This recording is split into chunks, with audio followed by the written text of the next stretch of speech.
Picture this. It's 9 p.m. The dishes are put away. You're sitting on opposite ends of the couch. The television hums. Nobody's watching. You glance over. They're scrolling. You ask about their day. You get 3 quiet words. And in that heavy silence, something settles in your chest. You've lived this before. Why does this keep happening? Is this just what forever feels like? Do I still love them? Or have I just gotten used to the drift? Am I the problem? Honestly, you're not failing at love. Every couple that has ever loved deeply stands exactly where you are right now. But here's the hard truth nobody wants to admit. The relationship didn't get harder because your love faded. It got harder because your emotional safety collapsed. By the end of this video, you will finally understand why people stay stuck, how to stop begging for transformation, and exactly how to build the kind of connection that makes lasting change completely inevitable. Let's get into it. Most couples believe change happens when someone finally hears the hard truth, when you lay out all the facts, or when you just push harder until it finally clicks. But the real truth is, your partner's nervous system is reading your energy long before their rational mind processes your words. When pressure builds, defensiveness rises.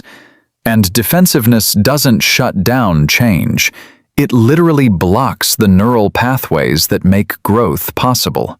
What looks like stubbornness is usually someone who has been so overwhelmed for so long that silence becomes their only shelter. You don't drift apart because you stopped caring. You drift apart because your bond became a threat zone. But here's what nobody explains. You stop trying to force them to grow.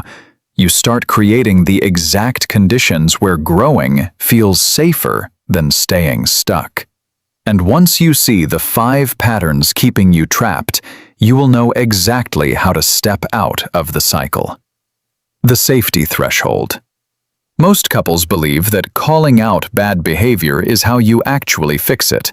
They think explaining the problem clearly enough will wake someone up. But beneath the surface, the human brain protects itself from perceived attack before it ever considers personal growth. When your partner hears criticism, their nervous system floods with cortisol. They don't hear your need, they hear a threat. And threat kills curiosity. Change requires a window of emotional safety so wide that vulnerability finally feels easier than armor. Picture the disconnect. You say you feel completely ignored. He shuts down instantly. The conversation dies. Now try connection.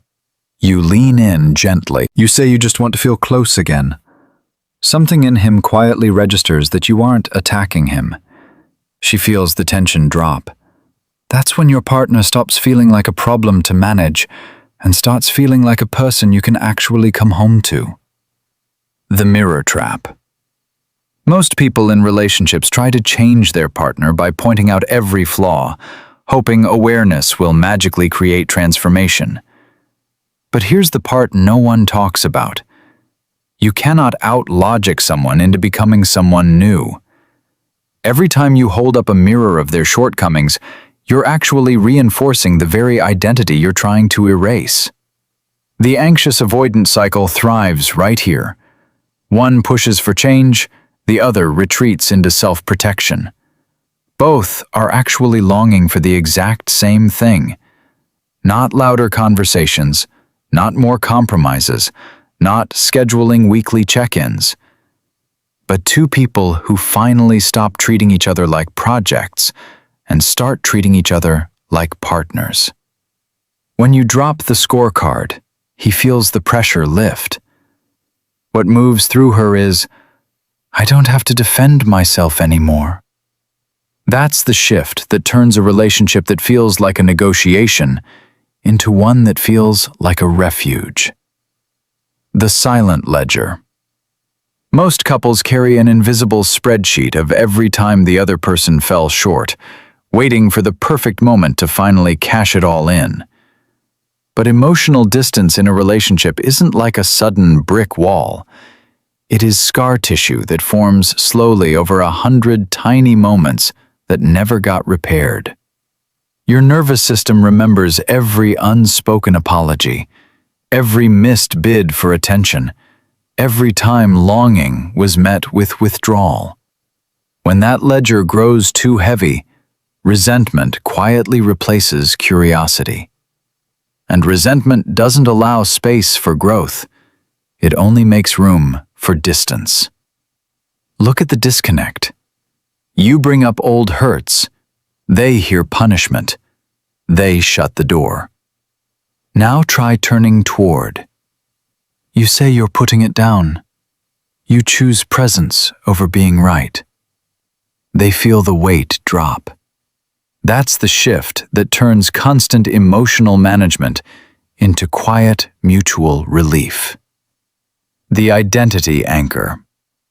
Most people in relationships wait for their partner to change their behavior before they believe the shift is actually real. But behavior is just the exhaust. Identity is the engine. And here's what changes everything. This isn't a communication hack. It's what two emotionally mature people naturally do when they stop trying to fix each other and start choosing each other instead. When you keep waiting for proof, you're actually anchoring them to their old self. Change doesn't start with doing differently. It starts with believing they are already different. Picture this. You tell them to try harder. They hear failure. They pull away. Now contrast that. You acknowledge their care. You invite that capable version back into the room. What's moving through him is, she already believes I can do this. And when you do that, the walls between you start to come down without either of you having to force a single word. The repair rhythm. Most couples wait for massive breakthroughs to fix what's broken, treating relationship work like emergency surgery instead of a daily practice. But intimacy isn't built in grand romantic gestures. It's built in 30-second windows when you consciously choose connection over control. Your nervous system doesn't track verbal promises. It tracks micro-moments of real safety.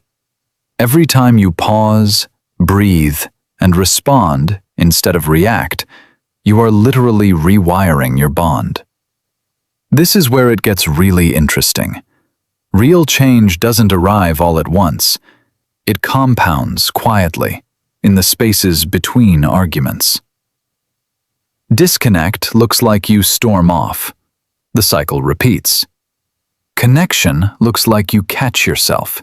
You say, you're staying right here. They feel your steady presence. That's the moment they stop fighting you and start building with you. This isn't a checklist. It's an invitation to show up differently. And that changes everything about what's possible between you and the person you chose.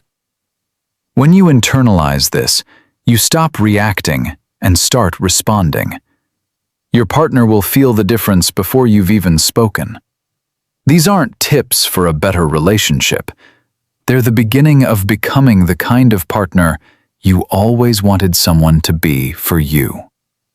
Real intimacy doesn't start when you find the right person. It starts when you decide to become one. If this shifted something in you today, leave a quiet comment below. Tell us which pattern showed up first. Subscribe when you're ready for the next conversation. You don't have to walk this road alone anymore. I'll see you in the next one.